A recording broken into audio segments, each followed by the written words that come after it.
اور اس کے لیے سب سے پہلی شرط سب سے پہلے ہم کو نیک بننا پڑے گا، ہم کو سچ بولنا پڑے گا، لوگ ہماری باتوں پر یقین کریں جب ہم کو بولنا پڑے گا۔ اگر ہم جھوٹ بولیں، گندے کام خود کریں، جھوٹ بولیں، دھوکہ دیں، پر لوگوں کو ستائیں، تو اس کے بعد ہم اچھی باتیں بولیں گے تو کوئی نہیں سنے گا۔ تو اس لیے ہم کو اچھی باتیں لوگوں کو بتانے کے لیے پہلے خود عمل کرنا پڑے گا، پہلے ہم عمل کرنا پڑے گا، اس کے بعد لوگوں کو ہم بتا سکیں گے۔ تو بہرحال اللہ کے رسول نے جب اس وقت سے تبلیغ کا کام شروع کیا، لیکن جیسا کہ شاید آپ کو معلوم ہے کہ جب لوگوں کو ہم اچھی باتیں بتاتے ہیں تو اس کو لوگ ایکسیپٹ نہیں کرتے، جلد سے جلد ایکسیپٹ نہیں کرتے۔ لوگوں نے ریفیوز کر دیا، ہم نہیں مانیں گے، مرنے کے بعد کیسا زندہ ہو سکتے؟ یعنی کہ حضرت ابراہیم علیہ السلام کی قوم کے لوگ ہیں، لیکن کئی سو سال گزر گئے تھے، اس لیے لوگوں نے سب کچھ بھلا دیا تھا۔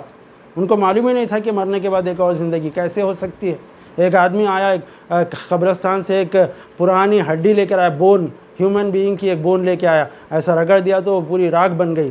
تو اس نے کہا چھو، اس طرح سے پھونکا اور کہا کہ اے محمد صلی اللہ علیہ وسلم، کیا یہ دھواں یا جو مٹی بن گئی ہے ہڈی، کیا وہ پھر سے زندہ ہوگی؟ اس طرح سے وہ ہنسنے لگا۔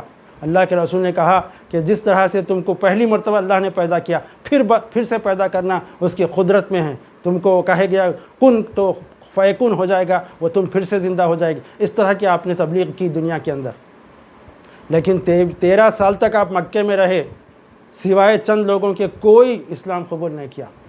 آپ نے ایک دعوت کی اپنے رشتہ داروں کی، اس میں ابو جہل، ابو لہب وغیرہ بڑے بڑے جو اس وقت سردار تھے، یعنی ملٹی ملینئر قسم کے لوگ تھے اس وقت، سب لوگ آپ کے رشتہ دار جو بزنس مین تھے وہ آ کر بیٹھے سن رہے تھے۔ آپ نے اسلام کی دعوت دی، پوچھا کہ کون ہے اس کام میں میرا ساتھ دینے والا، تو کوئی آگے بڑھ کر نہیں کہا کہ میں آپ کا ساتھ دوں گا۔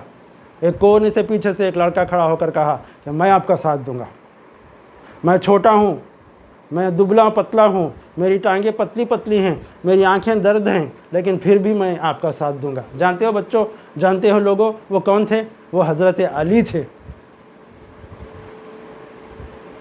بعد میں وہ حیدر کرار بنے، جنہوں نے ایک قسم کے پہلوان جیسے ہوتا ہے ویسے بن گئے۔ یعنی دبلے پتلے انسان کو اللہ تعالیٰ نے اتنی برکت دی کہ آپ ایک پورا گیٹ اکھاڑ دیا، در خیبر کا پورا گیٹ اکھاڑ دیا، کہ وہ علامہ اقبال جس کے بارے میں کہتے ہیں کہ تو ہی کہہ دے کہ اکھاڑا در خیبر کس نے، یہ حضرت علی کرم اللہ وجہ تھے۔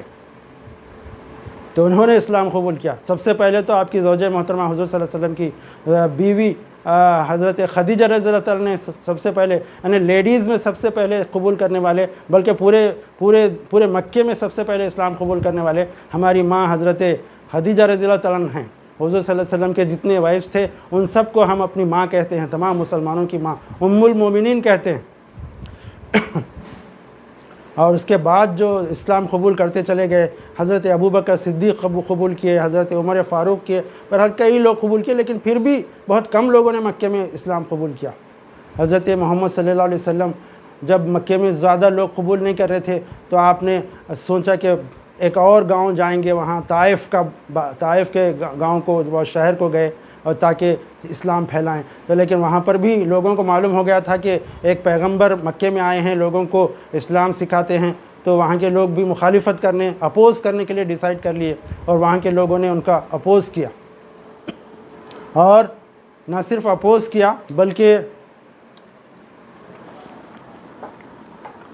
وہاں کے بعض گندے قسم کے لوگوں نے آپ کے پیچھے شریر لڑکوں کو، مسچیویس پرسنس کو لگا دیا کہ ان کے اوپر پتھر مارتے رہو یہاں تک کہ یہ ہمارے گاؤں سے نکل جائیں، ہمارے شہر سے نکل جائیں۔ وہ اتنے پتھر مارے ان لوگوں نے، آپ کے سینے پر، آپ کے ہاتھوں پر، آپ کے گھٹنوں پر اتنے پتھر دیکھ کر مارتے تھے کہ آپ پورے جسم لہو لہان ہو گیا، پورے جسم سے خون بہنے لگا، یہاں تک کہ آپ کے جو شوز تھے، نالین مبارک، اس میں خون بھر گیا۔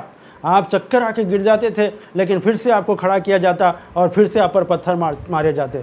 لیکن اس کے باوجود بھی آپ نے ان لوگوں کو کوئی گالیاں نہیں دیں، کوئی ان کو مارنے کے لیے آپ نے پلٹ کر وار نہیں کیا، پھر سے پلٹ کر کوئی ہنگامہ نہیں کیا،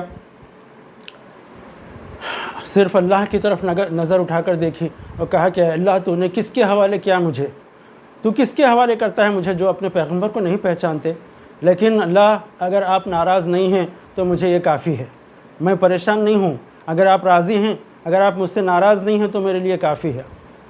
تو آپ اندازہ لگائیے کہ ایسی حالت میں بھی آپ اللہ ہی سے مانگ رہے تھے۔